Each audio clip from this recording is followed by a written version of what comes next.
बिस्मिल्लाहिर्रहमानिर्रहीम, अस्सलाम वालेकुम। मैं हूं दिशान अहमद सिद्दीकी। आप देख रहे हैं सबसे पहले पाकिस्तान। ईरानी हमलों के बाद पाकिस्तानी काबीना का अहम इजलास और उस इजलास में क्या फैसले हुए उस पर बात करूंगा। इसके अलावा बात करूंगा पाकिस्तान तहरीक इंसाफ के बानी इमरान खान ने एतराफ़ जुर्म कर लिया और उन्होंने कैमरे में किसको इशारा किया। पहले बात करता हूं मैं वफाकी काबीना का इजलास। ईरानी हमलों के बाद कल वफाकी काबीना का अहम इजलास हुआ। इसकी मैं कुछ तफसीली कार्रवाई से आपको आगाह करता हूं। निगरान वज़ीर आज़म की ज़ेर सदारत कौमी सलामती कमेटी का इजलास हुआ। इजलास में निगरान वज़ीर दिफा, वज़ीर ख़ारजा, वज़ीर ख़ज़ाना और इत्तलात ने भी शिरकत की। इजलास में कौमी सलामती के अमूर पर जो है गौर किया गया। इजलास में chairman joint chief of staff committee, army chief, naval chief और एयर चीफ ने भी शिरकत की। इजलास में पाकिस्तान और ईरान के दरमियान मौजूदा सूरत-ए-हाल से मुतालिक सिफारती पेशरफ्त से आगाह किया गया। मजमूई सिक्योरिटी सूरत-ए-हाल, ऑपरेशन मर्ग बरसरमचार का भी जायज़ा लिया गया। अफवाज पाकिस्तान की जानिब से ईरान में दहशतगर्दों के खिलाफ कार्रवाई को सराहा गया। पाकिस्तान की खुदमुख्तारी और इलाकाई सालमियत पर किसी तरह समझौता नहीं किया जाएगा। ये एलामिया था और इस एलामिया के मुताबिक मुल्की सालमियत पर किसी किस्म के हमले का पूरी ताकत से जवाब दिया जाएगा। ईरान पाकिस्तान का हमसाया बरादर मुल्क है। हम यूएन चार्टर और आलमी असूलों के मुताबिक तमाम ममालिक की खुदमुख्तारी और इलाकाई सालमियत की पासदारी लाजिम है। इजलास में आदा किया गया कि दहशतगर्दी की लानत से आहनी हाथों से निपटा जाएगा। इजलास में हमसायों के साथ आलमी असूलों के मुताबिक बातचीत और सिफारतकारी के जरिए मसाइल के हल पर जोर दिया गया है। इसके अलावा वफाकी काबीना के इजलास में जो तफसीलात दी गई उसमें पाकिस्तान के रद्द-ए-अमल का जायज़ा भी लिया गया। काबीना ने अफवाज पाकिस्तान की आला पेशा वराना महारत की तारीफ़ की, जिसने पाकिस्तान की खुदमुख्तारी के खिलाफ वर्दी का जवाब दिया। इस सिलसिले में पूरी हुकूमती मशीनरी ने मुत्तहद होकर काम किया। वफाकी काबीना से खिताब करते हुए वज़ीर-ए-आज़म अनवारुल्लाह काकड़ ने कहा कि पाकिस्तान कानून की पासदारी करने वाला और अमन पसंद मुल्क है। वो तमाम ममालिक बिलखुसूस अपने हमसाया ममालिक के साथ दोस्ताना और ताउन पर मबनी ताल्लुकात का ख्वाह है। उन्होंने कहा कि पाकिस्तान और ईरान दो बरादर ममालिक हैं। इनके दरमियान तारीखी तौर पर बरादराना ताउन पर मबनी ताल्लुकात हैं, जिनमें एहतराम और मोहब्बत है। उन्होंने कहा कि ये दोनों ममालिक के मफाद में है कि वो ताल्लुकात को बहाल करने के लिए इक़दामात करें, जो 16 जनवरी 2024 से पहले से थे। वज़ीर-ए-आज़म ने कहा कि इस सिलसिले में पाकिस्तान ईरान की जानिब से तमाम मस्बत इक़दामात का खैर मकदम करेगा। ये मैंने कल की खबरों में आपको बताया था कि अब जो एक जंग का ख्वाब देख रहे थे मुल्क दुश्मन अनासिर, जो पाकिस्तान दुश्मन अनासिर हैं, उनके ख्वाब चूकना-चूर हो गए हैं और अल्हम्दुलिल्लाह पाकिस्तान और ईरान के दरमियान जो एक जंग का सा माहौल पैदा हो गया था, उसमें कुछ नरमी आई है और दोनों तरफ से जो है अब बयानात का सिलसिला जो है कम से कम रुक चुका है। ये थी मेरी पहली खबर, जिसमें अब जो है सख्त मौक़िफ़ आ गया हमारे इदारों का कि जो भी अगर पाकिस्तानी सरहदी हदूद की या फ़िज़ाई हदूद की या बहरी या बर्री हदूद की खिलाफवर्जी करेगा तो उसको मुँह तोड़ जवाब दिया जाएगा। और उस पर वज़ीर-ए-आज़म का भी मैंने बता दिया कि जो उनके जो ख़यालात हैं। अब मैं बात करता हूँ कल 190 मिलियन पाउंड और साइफ़र केस की समाअत होनी थी और इमरान खान और इन समेत बुशरा बीबी और दीगर जो 6 मुल्ज़िमान हैं, जो मफ़रूर हैं, उन पे फ़र्द जुर्म आयद होनी थी। तो जैसे ही जज साहब जब अदालत पहुँचे तो उसके बाद इमरान खान साहब ने अपने वकील ही चेंज कर दिए। उनके वकील अपना शहबाज़ लतीफ़ थे और सरदार लतीफ़ खोसा साहब थे। तो उन्होंने सरदार लतीफ़ खोसा और शहबाज़ लतीफ़ खोसा दोनों को ही उन्होंने कहा कि मैं अपने जो उनकी वकालत कर रहे थे उनको हटा दिया और उनकी जगह उन्होंने दरख़्वास्त दी कि अब मेरे 2 नए वकील बैरिस्टर ज़फ़र और उस्मान गिल जो है अब इस केस की समाअत करेंगे। क्योंकि एक असूल है कि कोर्ट में जब किसी केस की समाअत हो रही है और फ़र्द जुर्म आयद हो रहा है और उस वक़्त दरमियान में अगर कोई वकील अगर तब्दील हो जाता है तो वकील जो है फ़ौरी तौर पर एक दरख़्वास्त देता है और वो कुछ टाइम लेता है तैयारी के लिए कि मुझे इस केस में मज़ीद तैयारी करने दी जाए, ताकि मैं आइंदा जो है इस केस का दिफ़ा कर सकूँ। बहरहाल कल फ़र्द जुर्म आयद होनी थी, तो 2 तरह की खबरें हैं। एक तो इमरान खान साहब का डिले टैक्टिस जो एक तरीक़ेकार होता है, वो भी हो सकता है कि इमरान खान साहब चाहते हैं कि कुछ लंबा मैं केस को चलाऊँ, कुछ लंबा लेकर जाऊँ। तो एक तो वो भी इसमें इस बात को भी नज़रअंदाज़ नहीं किया जा सकता कि इमरान खान साहब हो सकता है चाहते हैं कि कुछ दिन और मिल जाएँ, मैं अपने वकील ही चेंज करने का बहाना कर दूँ ताकि जो फ़र्द जुर्म आयद होना है इसमें मज़ीद टाइम और मिल जाए। दूसरी तरफ जो कुछ ज़राए से खबरें हैं वो ये हैं कि अभी दौरान इद्दत निकाह का केस 3 दिन पहले मैंने आपको अपने व्लॉग में बताया था, जिसमें बुशरा बीबी उठकर चली गई थी।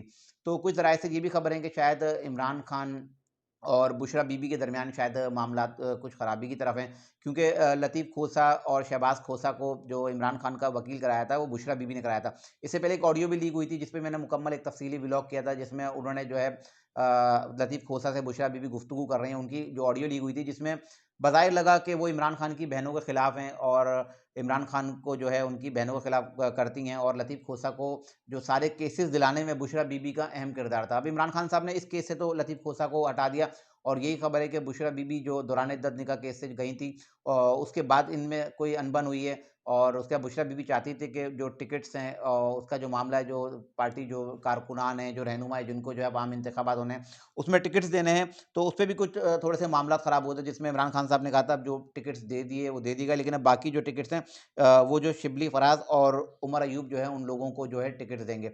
एक ये भी खबर है कि इमरान खान और बुशरा बीबी के इख्तलाफात हैं, तो दूसरी तरफ डिले टैक्टिस वाली दोनों ही खबरें हैं, दोनों चीज़ हो सकती हैं। और इसके अलावा जब ये समाअत हो गई तो उसके बाद इमरान खान साहब ने जब मीडिया से गुफ्तगू की। अच्छा, एक चीज़ मैं और भी बता दूँ, जो मैंने इंट्रो में ज़िक्र किया कि इमरान खान ने जब समाअत शुरू हुई और जज साहब है ना, जज साहब बैठे थे, उनके पीछे जो है एक कैमरा लगा हुआ है, सीसीटीवी कैमरा। अच्छा, सीसीटीवी कैमरे का मैं बताता चलूँ कि साबिक आईजी जेल खाना शाहिद सलीम बेग ने जो है, जब वो आईजी थे तो उन्होंने पंजाब के तमाम जो जेल हैं वहाँ जो इन्होंने सीसीटीवी कैमरे लगाए थे, और ताकि उसका एक जो कंट्रोल जो है उन्होंने जो एक रूम बनाया है, जो एक सेंटर बनाया, मरकज़ जो बनाया उन्होंने लाहौर को बनाया, ताकि लाहौर से जो जेलों की तमाम कारकर्दगी उन सीसीटीवी कैमरों के ज़रिए जो है मॉनिटर की जा सके। बहरहाल जब इमरान खान साहब कमरा अदालत में आए और उन्होंने जज साहब के पीछे एक कैमरा लगा था, उसकी तरफ इमरान खान साहब ने इशारा करके कहा कि कर्नल साहब, हाँ, मैं हूँ और मैं इमरान खान ही हूँ। अब वो किसको मुखातिब कर रहे थे? इससे पहले भी जब 9 मई के बाद नैब ने इनको गिरफ्तार किया था और जब इनको तफ्तीश के लिए लेके गए थे, तो उस वक़्त भी उन्होंने सीसीटीवी कैमरों में देख के जो है एक हाई ऑफिशियल को जो है कुछ मुखातिब करते हुए उनके खिलाफ उल्टी-सीधी बातें की थी कि मैं डरने वाला नहीं हूँ, अल्लाह-भला जो भी। तो ये इमरान खान साहब ने दूसरी बार किया कि सीसीटीवी कैमरे को उन्होंने जो है कर्नल साहब कहकर मुखातिब किया, और ये एक इमरान खान साहब की बड़ी अजीब-सी हरकत थी। अब उन्होंने क्यों की, वल्लाह आलम, इस पे इमरान खान साहब ही बता सकते हैं। उसके बाद इमरान खान साहब जब बाहर आए और उन्होंने मीडिया से गुफ्तगू की और उन्होंने कहा कि सबसे पहले तो उन्होंने ईरान के जो हमले उसकी मजम्मत की। उन्होंने कहा कि ईरान को हमला नहीं करना चाहिए था, इससे जो है, क्योंकि एक ब्रादर मुल्क है और इससे जो है इसराइल को जो है फ़ायदा होगा और हमारे दोस्त ममालिक खुश होंगे। इसके अलावा उन्होंने अपनी दौरे हुकूमत का भी ज़िक्र कर डाला। उन्होंने कहा कि मैं भारत से जो है अच्छे ताल्लुकात कायम कर लेता, अगर 5 अगस्त वाला वाक़या ना होता तो भारत से भी हमारे अच्छे ताल्लुकात, और मैंने कोशिश भी की थी। तो उसके अलावा उन्होंने फिर अपना जो उनका शिकवा, उन्होंने कहा कि मैं तो 18 महीने से जो है बातचीत के लिए लोगों को कह रहा हूँ, मुझसे कोई बात ही नहीं कर रहा, मैं तो चाहता हूँ मुज़ाकरात हों। और उन्होंने फिर ज़िक्र किया कि मुझे जो है ऐसी कमज़ोर हुकूमत नहीं लेना चाहिए थी और मैं उसी वक़्त अपोज़िशन में चला जाता, हुकूमत में नहीं बैठता। तो बहरहाल इस बात का जवाब इमरान खान साहब को मैं दूँगा कि जब आपको केपी की और पंजाब की 2 हुकूमतें मिली थी और आप उस वक़्त अपोज़िशन में चले जाते, और आपको जब तहरीक अदम-ए-एतमाद के ज़रिए जब आपको घर भेजा गया, तो उस वक़्त आप अपोज़िशन में बैठे, लेकिन आप तो अपोज़िशन में बैठने के लिए तैयार ही नहीं थे। बहरहाल अब इमरान खान साहब अपनी हर बात से यू टर्न ले रहे हैं, और जो पाकिस्तान तहरीक इंसाफ के बहुत से लोग कहते हैं ना कि इमरान खान साहब जो है मिन्नतें तरले नहीं कर रहे हैं, लोग इनकी मिन्नतें तरले कर रहे हैं। तो अब इमरान खान साहब खुद मीडिया के सामने एतराफ़ कर रहे हैं और कह रहे हैं कि मैं तो 19 माह से जो है लोगों को कह रहा हूँ कि आओ मुझसे बात करो, लेकिन मुझसे कोई बात करने के लिए तैयार नहीं है। और उन्होंने कहा कि रेलू कट्टे की हुकूमत बनाना चाहते हैं, वो मियाँ साहब को उन्होंने मुखातिब करते हुए रेलू कट्टे की हुकूमत, कमज़ोर हुकूमत बनाना चाहते हैं। एक मज़बूत जब तक हुकूमत नहीं आएगी तो मुल्क की मईशत बेहतर नहीं होगी। तो इमरान खान साहब, आपको पता है मज़बूत हुकूमत आपने कौन सी बनाई? आपने खुद कहा था कि मेरे सारे काम तो फैज़ हमीद साहब करते थे, और आपके दौर में ही आपने स्टेट बैंक को गिरवी रखवाया था IMF के पास। तो आपने कौन सी कार्रवाइयाँ की थी? आपने कौन से ऐसे काम किए थे जिस बुनियाद पे पाकिस्तान की आवाम समझे कि आप जो है शायद अब दोबारा अगर हुकूमत में आते हैं तो बेहतरी ला सकते हैं। और आपने, इमरान खान साहब ने भी कहा कि अगर अब कमज़ोर हुकूमत मुझे आइंदा मिली तो मैं हुकूमत में नहीं जाऊँगा, अपोज़िशन में बैठना पसंद करूँगा। तो इमरान खान साहब से मैं ये कहना चाहूँगा, मुझे तो नहीं लगता कि पाकिस्तान तहरीक-ए-इंसाफ की हुकूमत बनेगी। हाँ, अलबत्ता कुछ इनके आज़ाद उम्मीदवार हैं, अगर वो जीतते हैं और उसके बाद इनका अगर ये इनका इंतखाबी निशान बल्ला ऐसी आला केस जीत जाते हैं, तो तब वो पाकिस्तान तहरीक-ए-इंसाफ की छतरी तले आएँगे, तो उसके बाद वो ऐलान कर सकते हैं, तो उसके बाद वो अपोज़िशन में आने की पोज़ीशन में होंगे। इसके अलावा तो पाकिस्तान तहरीक-ए-इंसाफ इस वक़्त तो अपोज़िशन में भी नज़र नहीं आ रही, लेकिन जब आपको मौका मिला, तो आपने उस वक़्त कुछ भी नहीं किया। तो अब इमरान खान साहब जो रिलीफ़ माँग रहे हैं, बहुत से लोग कह रहे हैं इमरान खान साहब रिलीफ़ नहीं माँग रहे, इमरान खान साहब रिलीफ़ माँग रहे हैं और इमरान खान साहब को रिलीफ़ नहीं मिल रहा। ये मैं अपने पिछले कई व्लॉग से ये बात कहता आया हूँ कि इमरान खान साहब मुज़ाकरात चाहते हैं, लेकिन हर जगह से, चाहे एस्टेब्लिशमेंट हो, चाहे इदारे हों, चाहे उनके अपने दोस्त हों, लोग कोई उनकी ज़मानत और गारंटी लेने के लिए तैयार नहीं। सबको पता है कि इमरान खान साहब आज बात करेंगे, कल मुकर जाएँगे।